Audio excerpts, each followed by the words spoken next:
the United Nations, every single arm of the United Nations, those people who've been doing this for 50 years across the world in dozens of conflict zones, made it very clear this is not a humanitarian organization.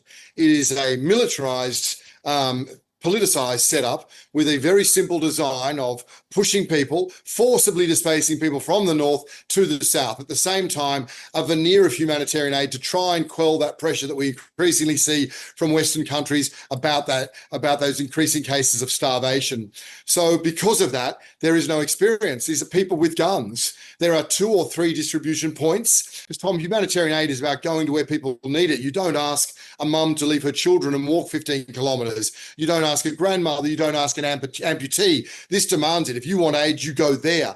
More so showing the level of desperation because humanitarian agencies are being blocked to distribute aid at scale. There's been 2 massacres in that site, around that area. It doesn't matter whether they're in that site or not in that site. You bring people to an area, you have a responsibility, a legal responsibility to protect them. But again, that would be under humanitarian law. This is not functioning as that. So the great danger always was that you weaponize aid and you have the risk not only of not reaching all people, we knew that was never going to happen, but you get these things. You are bringing civilians into a heavily militarized zone. That's terrifying for Gazans. And yet still last night, Tom, I saw large numbers of people heading that way.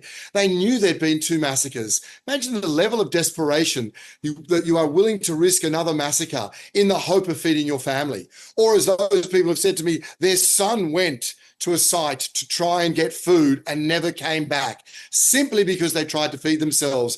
It's very important we explain what that is, because it is a veneer and is not humanitarian aid. It has a very clear political military purpose, and at the same time it has a very clear aim to restrict humanitarian aid doing what it should do, which is getting aid impartially to everyone across the Gaza Strip.